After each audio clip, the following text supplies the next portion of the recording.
छोटे घर होते हैं, अलमारियाँ छोटी होती हैं और बाज़ औक़ात स्पेस कम होती है, तो बेकार पड़ी हुई चीज़ों को काम में लाकर किस तरीके से हम बनाएँगे खूबसूरत से ऑर्गेनाइज़र और ऑर्गेनाइज़ करेंगे अपनी छोटी अलमारियों को। बिल्कुल किस तरीके से आज आपके साथ इन सारी छोटी-छोटी टिप्स को शेयर करने वाली हूँ, जो ना सिर्फ़ आपके हज़ारों रुपीस बचाएँगी बल्कि आपके बहुत ज़्यादा काम भी आएँगी। बिस्मिल्लाहिर्रहमानिर्रहीम। अस्सलाम वालेकुम, कैसे हैं आप सब? उम्मीद करती हूँ खैरियत से होंगे। जी, तो फ्रेंड्स आज फिर लेकर आई हूँ आपके लिए ज़बरदस्त से जुगाड़, ऐसे जुगाड़ जो आपके बहुत ज़्यादा फ़ायदा देने वाले हैं आपको और बहुत ज़्यादा काम आने वाले हैं। हमारे पास मौजूद होते हैं इस तरह के आटे के बोरे और यहाँ पे मैंने एक बोरा ले लिया था और इसकी लेंथ मेरे पास थी 83 सेंटीमीटर और इसकी विड्थ जो है ना वो मेरे पास आ रही थी 21 सेंटीमीटर। अच्छा, अब मैंने सबसे पहले तो क्या करना है कि इसके नीचे के पार्ट को जो कि जॉइंट होता है और ऊपर से जो है उसको भी मैं कट कर लूँगी। ये डबल मेरे पास है बिल्कुल। पहले तो मैं इसको कट कर लूँगी नीचे से 1 इंच का और ऊपर से जहाँ से ये बुर्ड से निकले हुए होते हैं उसको भी मैं कट कर लूँगी 2 इंच जितना। ठीक है, 2 इंच का मैंने इसको ऊपर से कट कर लिया। अब ये 3 इंच का मेरा यहाँ पे कटिंग हो गई। अब मैंने क्या करना है कि इसको बिल्कुल सेपरेट कर लेना है दोनों पार्ट्स को। तो मैं इनकी साइडों से भी इसको ओपन कर लूँगी। ठीक है, मैं कट लगा दूँगी। स्ट्रेट कट लगेंगे, कुछ भी नहीं होगा और आपका ज़बरदस्त सा एक ऑर्गेनाइज़र बन के रेडी हो जाएगा। यहाँ मैंने 2 पार्टीशन कर ली हैं और अब मैं एक पार्ट को ले लूँगी और जो अंदर का पार्ट है ना उसको मैं बाहर की तरफ लूँगी। अब सबसे पहले तो मैं इसको फ़ोल्ड कर लूँगी और फ़ोल्ड करके जो साइडों पे और एक्स्ट्रा जो होगा ना, अक्सर उरेब आ जाती है इस तरह की जब हम बोरों को कट करते हैं तो उसको मैं कटिंग कर दूँगी। कटिंग करने के बाद मेरे पास ये 78 सेंटीमीटर की लेंथ आ जाएगी और इसकी विड्थ जो है वो आ जाएगी 21 की 21 ही। अब मैंने क्या करना है, इसको इस तरह से डबल कर लिया और डबल करने के बाद अब मैं इसको जो है ना यहाँ पे मैं लगाऊंगी 2 पट्टियाँ। मैंने जीन्स का पीस ले लिया था और इसकी लेंथ मेरे पास जो है ना वो है 54 सेंटीमीटर और 5 सेंटीमीटर मेरे पास यहाँ पे विड्थ आ रही थी। अब मैंने इसको जो है इस तरह से लेना है और दोनों साइडों से हाफ़ हाफ़ इंच जितना अंदर की तरफ करके मैं इसको इस तरह से करके सिलाई लगा दूँगी और ये मेरे पास 2 पट्टियाँ बिल्कुल रेडी हो जाएंगी। अब मैंने क्या करना है, ये जो मैंने बोरा लिया हुआ था ना इसको डबल कर लिया और डबल करने के बाद अब मैं क्या करूँगी, इसकी ना विड्थ ले लूँगी। अब जब वो इसकी मैं विड्थ लूँगी ना तो ये मेरे पास आ जाएगी तकरीबन 28, क्योंकि इसको मैंने लेंथ वाइज जो है फ़ोल्ड किया है तो इसकी मेरे पास 28 सेंटीमीटर आ जाएगी। मैं 28 सेंटीमीटर मैं ले लूँगी इसका मिड और उसके बाद मैं यहाँ पे लूँगी दोनों साइडों से, सॉरी ये मेरे पास आएगी 46 और जब मैं इसका मिड लूँगी 28 आएगा और उसके दोनों साइड्स पे मैं 14 सेंटीमीटर का ले लूँगी और उसके बाद मैं वहाँ पे निशान लगा दूँगी। अब मैं ऊपर के पार्ट से 11 सेंटीमीटर जो है वो छोड़ दूँगी और 11 सेंटीमीटर छोड़ के मैं उसके बाकी मिड में ला के निशान लगा दूँगी और यहाँ पे मैंने जोड़नी है अपनी ये दोनों पट्टियाँ। इसी तरह मैं इसके दूसरे पार्ट पे भी कर लूँगी और यहाँ मैं सामने और बैक पे दोनों तरफ से ये जो मैंने 2 पट्टियाँ रेडी की थी इनको मैं यहाँ पे जोड़ लूँगी एज अ हैंडल। ठीक है, हैंडल जोड़ना मैंने आपको बहुत दफ़ा बताया है। तो इसको थोड़ा सा नीचे से फ़ोल्ड करेंगे और कुछ इस तरह से रख के मैं 3 इंच का इसके ऊपर जो है वो सिलाई लगा दूँगी 3 इंच के गैप से और ये इस तरह से 2 हैंडल मेरे जुड़ के हो जाएंगे रेडी। बहुत ही सिंपल है, थोड़ा सा आपने फोकस करना है, इतना मुश्किल नहीं है और इस तरह से ये मेरे 2 हैंडल रेडी हो गए। अब मैंने क्या करना है कि मैंने ना इसको ले लेना है और सीधा इस तरह से रख के तो मेरे पास यहाँ पे मौजूद है बिल्कुल ये ज़िप और इस ज़िप को मैं यहाँ पे लगा दूँगी। ठीक है जी, ये ज़िप मेरी सेंटर में लग गई और इस तरीके से मेरे पास ये आ गया। अब मैं इसको थोड़ा सा इस तरह से खोल के और जब मैं इसकी साइडों के जो ये कॉर्नर्स हैं ना इनको मेजर करूँगी ना तो ये मेरे पास आ जाएगा तकरीबन जो है ना वो 79 सेंटीमीटर। ठीक है, अब मैंने क्या करना है कि 79 सेंटीमीटर का यहाँ मेरे पास जो एक पीस मौजूद है ना इसको मैंने यहाँ पे 79 सेंटीमीटर के 2 राउंड बनाने हैं, 2 नहीं बल्कि 4 बनाने हैं।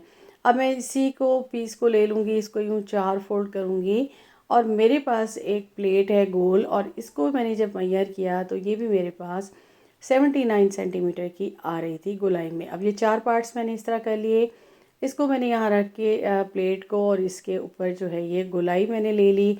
इस तरीके से मैं नाप लगा दूंगी और उसके बाद मैं इसको कट कर लूँगी। ठीक है, ये मेरे पास 79 के सेंटीमीटर के 4 पीसेस आ चुके हैं। अब मैंने क्या करना है कि 2 पीस लेना है और इसको ऊपर से सेंटर में ला के 11 सेंटीमीटर का मैंने यहाँ पे निशान लगा देना है और उसको स्ट्रेट करके मैंने यहाँ पे इसको 2 पार्ट्स को मैंने इस तरह रख के कट कर लेना है। क्योंकि 2 पार्ट्स को मैंने साइड पे कर लिया, 2 को मैंने कट कर लिया। अब मेरे पास यहाँ मौजूद है जीन्स का ये पीस, मैं इसको ले लूँगी और ये 2 सेंटीमीटर का लेके मैं इसको यहाँ पे पाइपिंग लगा दूँगी दोनों पार्ट्स पे, और यानी कि 2 मैंने कट किए थे, दोनों के 2-2 पार्ट्स पे, और इस तरह से सेंटर में ज़िप लगा के मैं इसको रेडी कर लूँगी। और जो एक और पीस मैंने इसके साथ का लिया था, इसको मैं इसके नीचे लगा के चारों तरफ से सिलाई लगा दूँगी। अब ये कुछ इस तरह की पॉकेट्स मेरे पास 2 रेडी हो चुकी हैं। ठीक है, चारों पीस लग गए, 2 रेडी हो गई, दोनों पे ज़िप लगा दी। अब मैंने क्या करना है कि मैंने ले लेना है इसको और ज़िप का ये सेंटर लेके ना, और जो मैंने ये पार्ट रेडी किए हैं इसको फ़ोल्ड करके इसका मिड ले लूँगी और मिड पे मैं निशान लगा दूँगी। और इसको मैं बिल्कुल गोलाई वाली जो मेरी ये सेंटर की ज़िप है ना, उसके बराबर ला के मैं इसको यहाँ पे स्टिच कर लूँगी। मैं इसे चारों तरफ से स्टिच करूँगी, नीचे गोलाई वाले पार्ट को रखूँगी, ऊपर इस बोरे वाले पार्ट को रखूँगी जिस पे मैंने ज़िप लगाई है, और इसको मैं घुमाती हुई थोड़ा थोड़ा इस तरह से घुमाती जाऊँगी और ये पूरी की पूरी मेरी इस पर लग जाएगी। ठीक है, इस तरीके से मैं दोनों पार्ट्स को लगा दूँगी। और अब मैंने क्या करना है, दूसरी साइड पे भी मैंने इस तरह से लगाया और मैंने आपको बताया इस तरह से फ़ोल्ड करके मैं निशान लगा लूँगी और उसके बाद इसको यहाँ पे अटैच कर लूँगी। ठीक है, इस तरह से मेरी जो ये ज़िप है ना, ये बिल्कुल स्ट्रेट आ जाएंगी, बिल्कुल सेंटर में आ जाएंगी और मेरे खोलने बंद करने में आसानी होगी। अब मैंने ले लिया था बिल्कुल 79 सेंटीमीटर का एक पीस, जिसको मैंने 5 सेंटीमीटर की बिल्कुल विड्थ दी थी, और इनको मैंने 2 पीस लेके मैंने पाइपिंग लगा दी। ठीक है, अब मैंने इनको गोलाई में पाइपिंग लगा दी और ये फिनिशिंग हो गई। और एक्स्ट्रा जितने धागे हैं मैं सारे कट कर लूँगी। और यहाँ पे मेरा ज़बरदस्त सा नो कॉस्ट एक प्यारा सा बैग बन के हो चुका है रेडी। आप सफ़र में चाहें जाना चाहें तब भी लेके जा सकते हैं, आप अलमारियों को ऑर्गेनाइज़ कर सकते हैं। और इस तरह के अक्सर खेलों में भी यूज़ होते हैं, बच्चे अपने बैट्स वगैरह और इस तरह की किट के लिए यूज़ करते हैं एज अ स्पोर्ट्स किट, तो उसमें भी आपके ये काम आ सकता है। 2 ज़बरदस्त सी पॉकेट्स बन गई। और अब मैं क्या करने वाली हूँ, बिल्कुल जी अलमारियों में अक्सर ही फैंसी कपड़े इतने ज़्यादा पड़े होते हैं, तो वो सारे आप इसमें रख सकते हैं। साइड्स पे सारी आप कैप्स रख दें, एक साइड पे सारी आप रख सकते हैं बिल्कुल जी सॉक्स। तो ये ज़बरदस्त सा मेरा रेडी हो गया और मैंने अपनी बेटी का सारा सामान इसमें रख के अब मैं इसको अलमारी में रख दूँगी और ये इजीली ऑर्गेनाइज हो जाएगा आपका इस तरीके से। कैसा लगा आइडिया? नेक्स्ट आ जाते हैं, तो हमारे पास ना ये पीसेस बचे थे, तो मैंने एक पीस ले लिया और इसको इस तरह से फोल्ड करके 2 तरफ से मैं इसको स्टिच कर दूँगी और उसके बाद मैं इसको सीधा कर दूँगी। सीधा करने के बाद कॉर्नर्स को मैं कैंची की मदद से बिल्कुल स्ट्रेट कर दूँगी। और अब मैं क्या करने वाली हूँ, बिल्कुल जी मेरे पास मौजूद है यहाँ पे फॉर्म। अक्सर मैं इन फॉर्म्स को यूज़ करती हूँ अपने बिल्कुल ऑर्गेनाइज़र बनाने में। तो इसको मैंने ले लिया और इसको मैंने 4 फोल्ड करके इसके अंदर डाल दिया।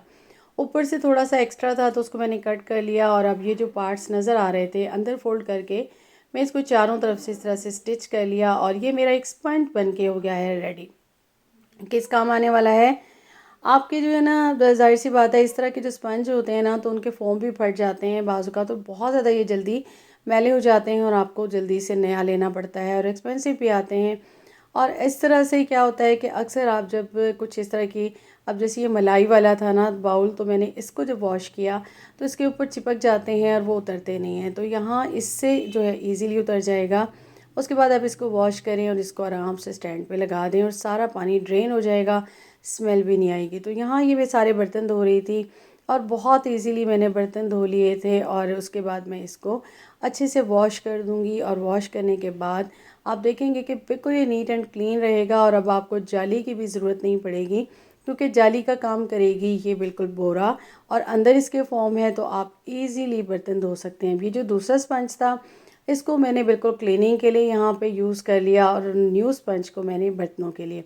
तो कैसा लगा आइडिया?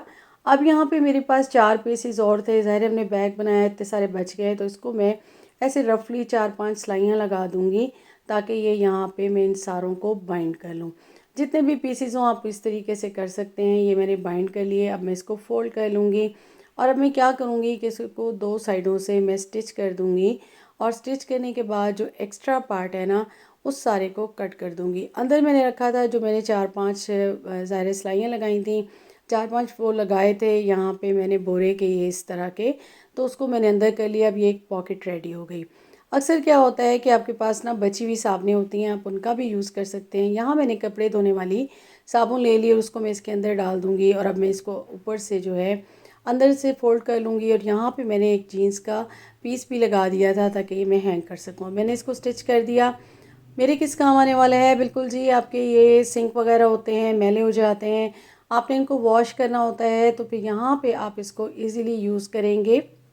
एक तो ये कम कम यूज़ होगी आपकी सोप, और दूसरी यही होगा कि आप इसको अच्छे से जब यूज़ कर लेंगे, यूज़ करने के बाद आप इसको इजीली हैंग कर देंगे, सारा पानी ड्रेन हो जाएगा और ये आपका नीट एंड क्लीन हो जाएगा। तो कैसा लगा आपको मेरा ये आज का आइडिया? अच्छा लगा हो तो मेरे चैनल को सब्सक्राइब कीजिएगा, बेल आइकन को प्रेस कीजिएगा। अपना रखिएगा ख्याल, मुझे दीजिएगा इजाज़त। अल्लाह हाफ़िज़।